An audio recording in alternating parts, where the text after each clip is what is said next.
Pourquoi l'idolâtrie s'appelle-t-elle Avoda Zara, littéralement culte étranger en hébreu? Le Talmud, dans le traité Shabbat, donne une piste que je vous livre ici dans mes mots. L'étranger dans cette affaire, ce ne sont pas tant les idoles en question que ce quelque chose en nous qui nous rend étrangers à nous-mêmes. Cette aliénation que nous orchestrons tout seuls, c'est un phénomène qui est familier à chacun dans notre société des écrans, des réseaux sociaux et du scrolling à l'infini. Et même les rabbins peuvent en être victimes, pour preuve Myriam Ackerman-Sommer, qui prend ses propres addictions comme point de départ d'une réflexion talmudique sur ces sujets dans Les Nouveaux Moutons de Panurge, publié aux éditions Albin Michel. Bonjour Myriam Ackerman-Sommer. Bonjour. Alors je rappelle, pour ceux qui ne vous connaissent pas encore, vous êtes la première femme rabbin orthodoxe de France, à la tête d'une communauté qui s'appelle Ayeka, avec votre mari, Émile Ackerman. Alors l'hyperconnexion, a priori, on se dit que c'est un sujet ultra contemporain. Est-ce que ça a vraiment un sens d'aller regarder dans ces vieux grimoires talmudiques pour essayer d'en comprendre les enjeux ? Le présupposé qui anime tout ce livre, c'est la pertinence éternelle des principes de sagesse qu'on va trouver dans ces textes anciens et qui, cependant, continuent à nous parler. Qu'il s'agisse de la Torah écrite ou de la Torah orale, on va puiser à la source même de notre tradition des étincelles de sagesse qui nous permettraient d'envisager l'actualité sous un prisme à la fois pertinent et intemporel. Alors, il y a plein de citations talmudiques dans votre livre, c'est très riche, mais le point de départ de votre réflexion, c'est un texte périphérique au Talmud qu'on récite quand on a fini l'un des traités du Talmud. Il y a une formule rituelle qu'on récite qui a rapport avec le problème des réseaux sociaux et des addictions aux écrans. Ce qui m'a intéressée à travers cette formule qu'on appelle le hadran, qui désigne en araméen le retour, plus particulièrement « nous sommes revenus », qui désigne le retour au texte. Ce que j'y ai vu, c'est la nécessité, le rappel d'un approfondissement qui impliquerait de sortir de cette relation qui est la nôtre à l'heure actuelle, dans cette modalité contemporaine de l'hyperconnexion, du scrolling, du doom scrolling, à travers lequel on passe sans arrêt d'un contenu à l'autre pour ne jamais revenir en arrière, dans une sorte de course vers l'abîme. Et je me suis dit que Hadran, c'était vraiment la démarche inverse. C'est on va prendre un peu de recul et on va revenir. En effet, lorsqu'on termine l'étude d'un traité talmudique, on annonce d'emblée Hadran comme formule rituelle. C'est-à-dire, nous allons te relire. Il y a une formule quasiment amoureuse dans laquelle on dit nous pensons à toi et tu penses à nous. Une sorte de communication sous un mode presque amoureux à travers ces formules avec le traité, avec le texte. Ouais. Une relation amoureuse avec le texte qui implique qu'on n'en a jamais fait le tour. Donc c'est le contraire du scrolling en fait. Exactement. C'est la modalité de l'approfondissement. C'est la conscience qu'on n'est pas venu à bout de la richesse du texte et par conséquent, c'est la nécessité toujours réactualisée d'y faire retour. Alors ça, c'est un aspect de ce texte, de Hadran. Et un autre aspect que vous mettez en avant, c'est qu'on y présente deux types d'existence, en fait. Il y a nous, sous-entendu ceux qui étudient les textes, et il y a eux, ceux qui courent vers l'abîme. C'est quoi cette dichotomie ? La dichotomie est assez difficile à définir au sens où on se demande quel est le contenu de ce nous et de ce eux. Mais il s'agit dans un premier temps d'opposer ceux qui ont une vie pleine de sens, riche de sens, marquée par le choix de l'étude, qui est présenté comme une sorte de labeur mais intellectuel. Et de l'autre côté, on a des gens qui sont en quelque sorte dans le métro boulot dodo, qui doivent aussi travailler du matin au soir, mais qui ne voient pas le fruit de leur travail se concrétiser, une sorte d'existence dénuée de sens. Et il y a une opposition de ces deux modes de vie. On peut avoir l'impression que les sages eux-mêmes ont rédigé ce texte pour glorifier leur propre entreprise de savoir et d'études, en disant « nous avons la chance, l'insigne privilège d'étudier toute la journée, et quand on voit ce que font les autres, cela n'a pas l'air si enviable. » Il y a un peu d'autosatisfaction là-dedans, de prime abord. Il y a l'air d'avoir cette autosatisfaction, mais quand on le prend du point de vue de l'étudiant de Talmud aujourd'hui, ou l'étudiante bien sûr, c'est aussi le fait de se féliciter d'être parvenu au terme d'une démarche d'étude ponctuelle. C'est-à-dire, on dit « là, je rentre dans ce nous parce que j'ai fini l'étude de ce traité ». Le risque est toujours présent de rentrer dans le « eux », c'est-à-dire dans ce qui sert de repoussoir, à savoir une existence effrénée dans laquelle on court sans arrêt, mais sans savoir exactement vers où. Ça, c'est une précision importante à apporter, c'est que eux et nous, ce n'est pas des catégories objectives de deux groupes humains, c'est eux et nous en nous. On est chacun un peu eux, un peu nous, et on se bat avec ça. Exactement. Alors, il y a beaucoup de Talmud là-dedans. Moi, ça m'a fait penser aussi à un passage biblique très très connu vers la fin de la Torah, dans le Deutéronome, où Moshe rapporte la parole de Dieu, qui dit aux Hébreux, « J'ai placé devant vous la vie et la mort, et vous choisirez la vie. » Donc, mais on sent bien qu'il y a cette tension en fait en permanence. Vous parliez d'élan vers l'abîme. Chaque être humain, chaque juif est tout le temps sur le fil en fait. Comment vous comprenez cet élan vers la mort? Qu'est-ce qui nous pousse à perdre tellement de temps?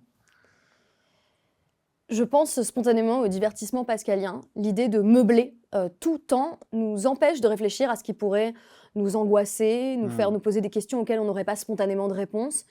Et ça me fait penser à un phénomène dont je parle un peu dans mon 2e chapitre, consacré à l'influenceur, mais qui est le goût qu'on a de plus en plus des réponses faciles, des réponses toutes faites, des contenus très courts, de reels, où on va nous donner le sens de la féminité, la masculinité, qu'est-ce que ceci, qu'est-ce que cela, avec des définitions à chaque fois simplistes. Très binaire. Très binaire. Je me dis que on a cet élan vers la mort qui passe par le fait de ne pas vouloir se confronter aux problématiques les plus difficiles.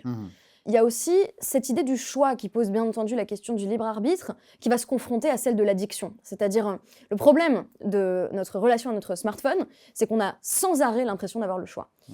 C'est-à-dire que, de façon itérative, à chaque fois que j'allume mon téléphone, je me dis que j'ai choisi de le faire. Mais à la fin de la journée, quand on m'annonce que je l'ai déverrouillé 120 fois, à travers les paramètres, je me dis, c'est pas possible, je l'ai pas déverrouillé 120 fois. Si, en fait oui.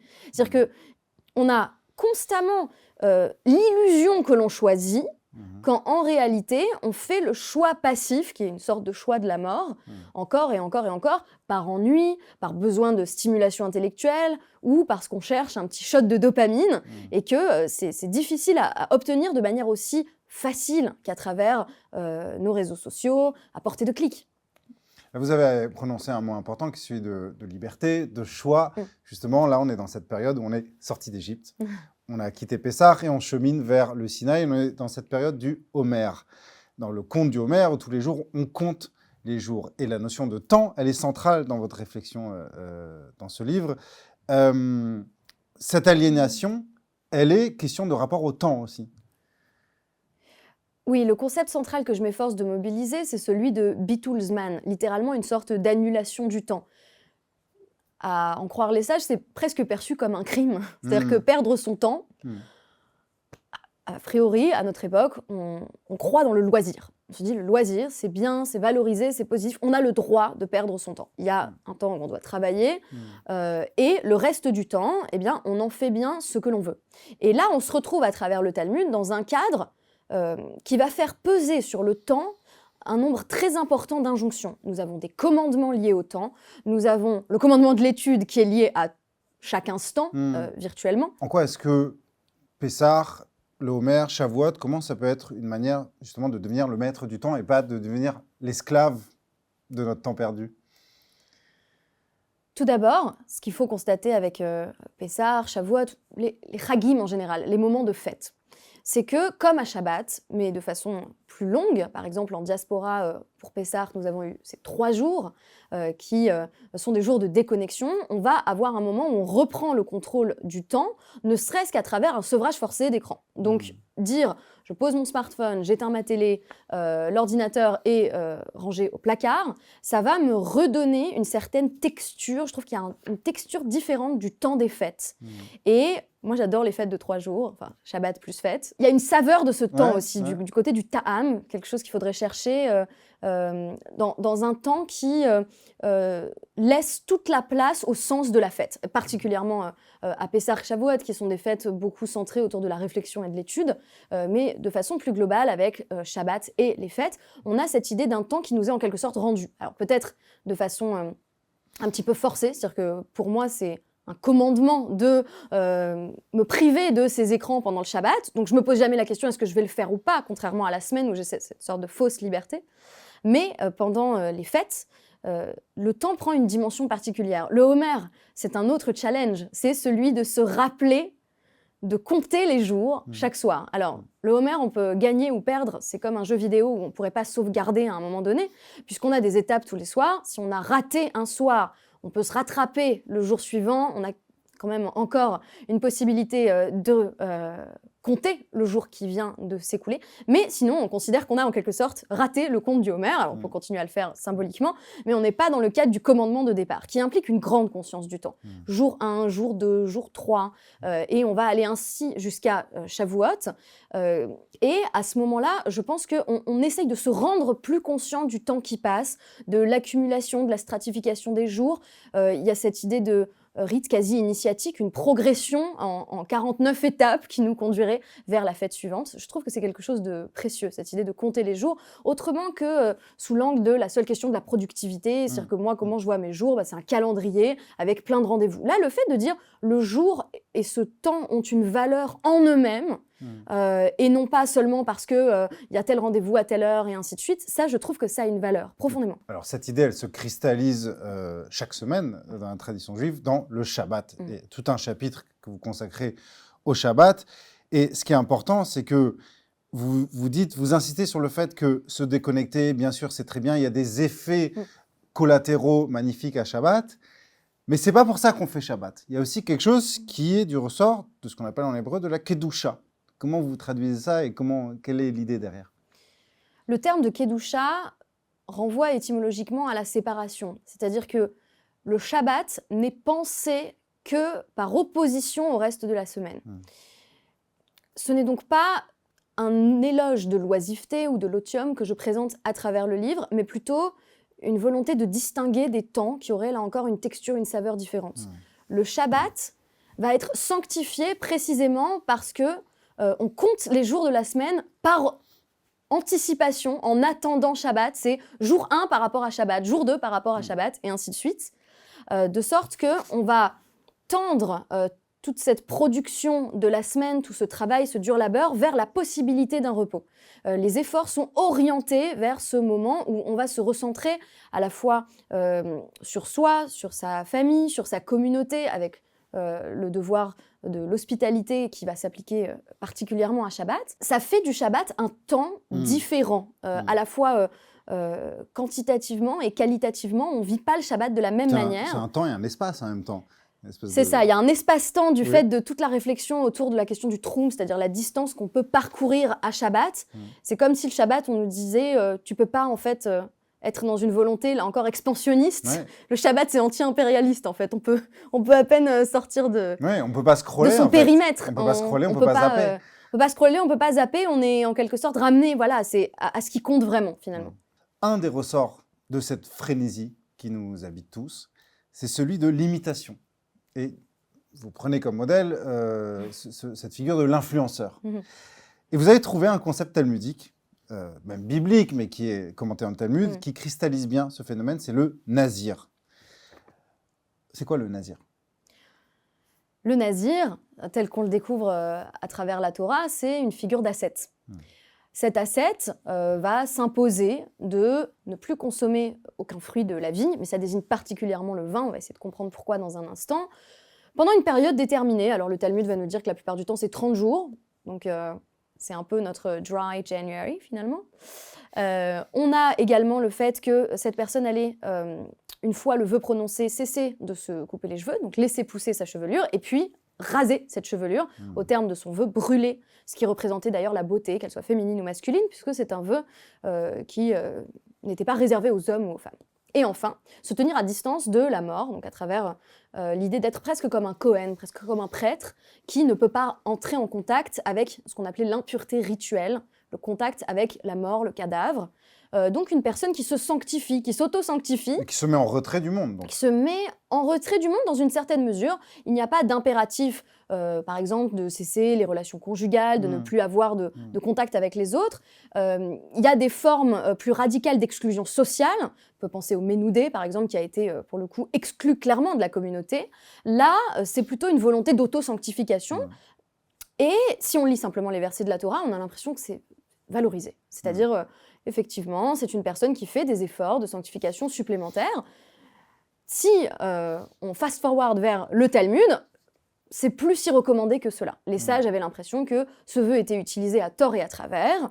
Ils ne le recommandaient généralement pas. Il faut dire que les sages étaient assez circonspects par rapport au vœu en général, puisque souvent un vœu, ça se faisait sous le coup de l'émotion. Quelqu'un était très fâché et disait « je fais le vœu de ne plus jamais profiter de quoi que ce soit qui t'appartienne, je fais le vœu de me séparer de toi », et ainsi de suite. Donc, voilà, les sages ont quand même créé une procédure d'annulation des vœux pour éviter ce genre de scénario.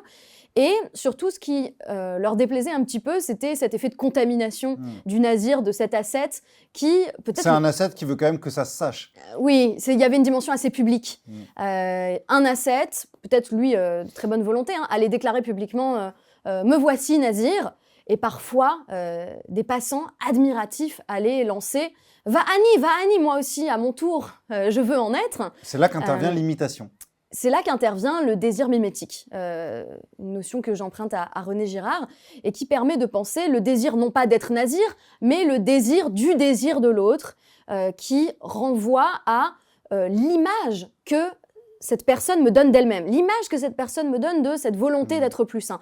Et à l'heure actuelle, nous sommes quand même à notre époque dans le règne de l'image, avec des personnages, j'emploie ce terme à dessein, d'influenceurs, qui vont poser leur trépied, nous donner une certaine image très romantisée de leur vie, de leur existence quotidienne, et vont nous donner envie d'être comme eux. Par définition, c'est souvent impossible. Il y a quelque chose qui ne peut pas se reproduire dans l'existence de l'influenceur, et cependant, c'est aussi ce qui fait son gagne-pain. C'est d'être admiré, c'est d'être l'objet d'un désir mimétique. Vous avez une formule intéressante pour définir le nazir. Vous dites que c'est quelqu'un qui est dans une recherche de sainteté sans Dieu. Ça veut dire quoi?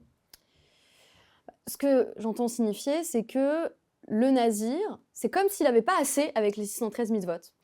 Il lui faut une mitzvah supplémentaire, non pas uniquement le cadre des commandements donnés par Dieu, mais une recherche qui lui serait propre.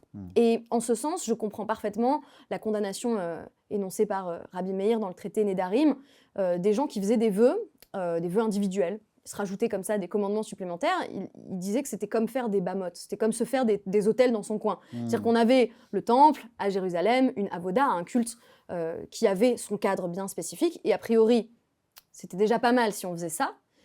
Et par ailleurs, on avait des personnes qui, peut-être avides de trouver du sens, avides de spiritualité, essayaient de se créer des rituels, de s'interdire des choses, et de petites religions personnelles. Une petite religion, son petit hôtel chez soi, quoi. C'était un peu... la condamnation, en tout cas, des sages ne s'est pas fait attendre.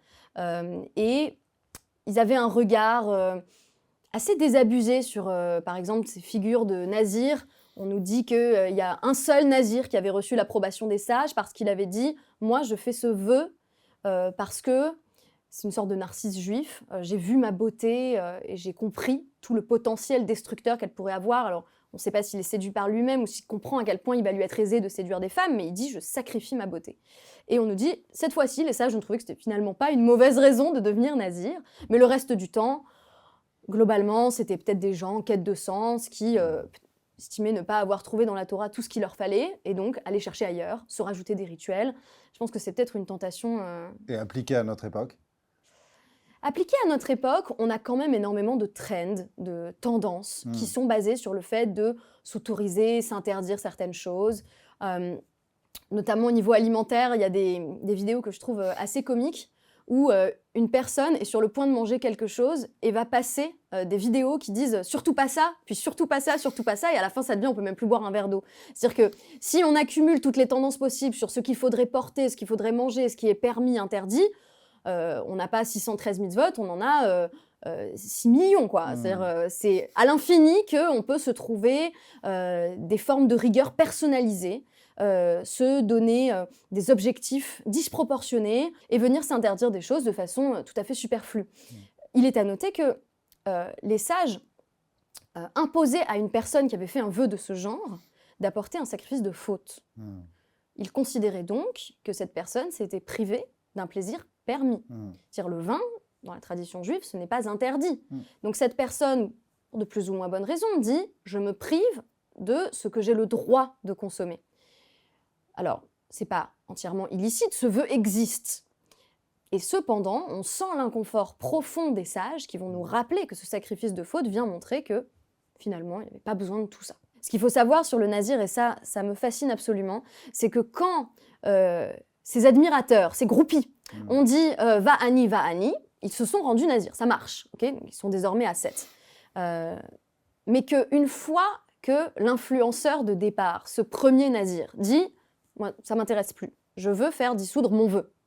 Donc j'ai évoqué il y a un instant le fait qu'on en avait la possibilité, par l'entremise des sages. On considère que tous les autres, c'est un peu comme un jeu de domino.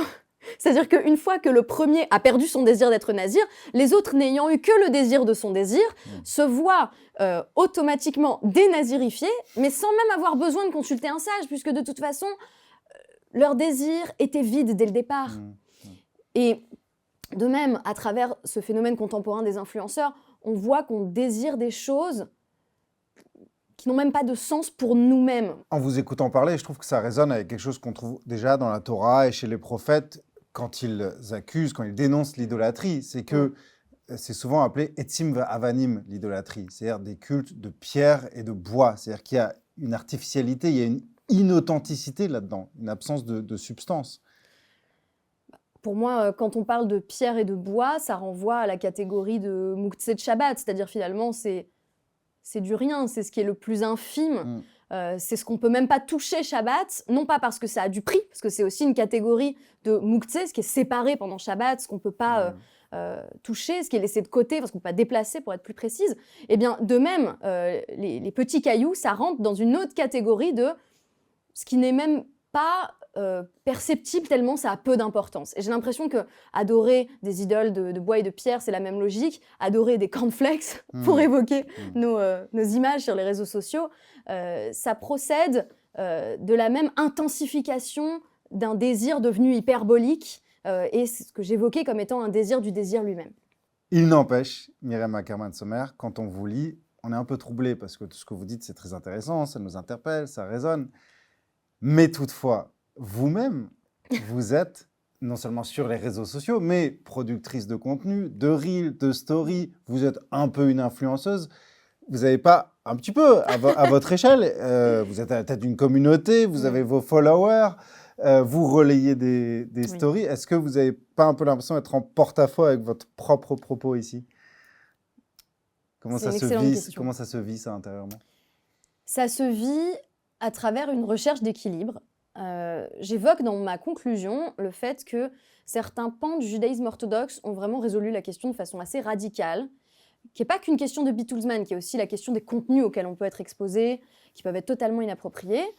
Et je dirais qu'un certain judaïsme plutôt haredi ultra-orthodoxe a tout simplement renoncé à l'utilisation des smartphones avec les téléphones cachers qui ne permettent que d'envoyer des messages à ses proches, le fait d'avoir une utilisation très contrôlée de l'ordinateur, par exemple, ou pas d'utilisation du tout.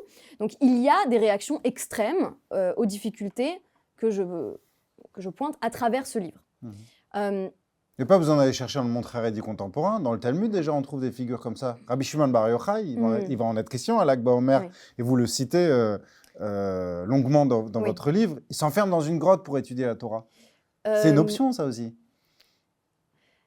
Ce qui m'intéresse à travers mon livre, c'est que c'est quand même, pour le coup, une ascèse vraiment forcée. C'est-à-dire qu'il ne s'enferme pas pour étudier la Torah, il est contraint de le faire parce qu'il est poursuivi pour avoir, en quelque sorte, dit la vérité au pouvoir romain, avoir dit tout ce qui le gênait avec les autorités romaines alors en place. Donc, je ne dirais pas non plus qu'il y a une volonté de se couper entièrement du monde, c'est plutôt quelque chose qui lui est imposé et qui par la suite va lui être reproché. Puisque lorsqu'il sort de sa grotte et qu'il voit que le reste de l'humanité s'adonne toujours à l'agriculture, à continuer tout simplement à vivre, à travailler sans étudier la Torah à longueur de temps, il y a quelque chose qui l'offense là-dedans et il va commencer à essayer de détruire la création divine. C'est en tout cas ce qui lui est reproché. Donc, le prophète, Eliaou, lui dit retourne dans ta grotte. Donc, c'est pas du tout présenté en modèle. Je pense au contraire qu'il y a un apprentissage à ressortir de sa grotte à travers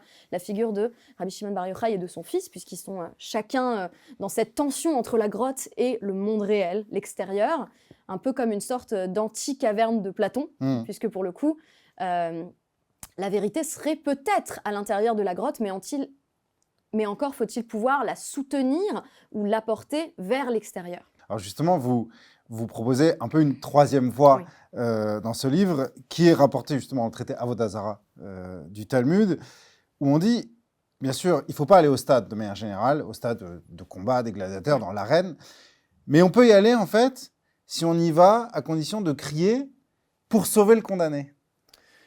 Il y aurait, en ce sens, effectivement aussi une utilisation modérée, correcte à faire des réseaux sociaux qui serait axée sur la tentative de partager un savoir. Si on dit, effectivement, j'ai ma communauté sur les réseaux sociaux, je ne vais pas faire ma dracha de Shabbat sous forme de plaidoyer contre les réseaux sociaux en disant vous allez tous désactiver Instagram. Ce que je peux faire, c'est essayer de proposer à ma mesure, à mon échelle, des contenus plus éducatifs, des présentations de concepts tirés de la Torah, des résumés de certaines parties du livre ou des recommandations de lecture de façon plus globale. Donc, il y a malgré tout quelque chose à garder. C'est-à-dire, la situation étant ce qu'elle est, je pense qu'il faut essayer de faire une utilisation saine, sinon sainte, des réseaux sociaux.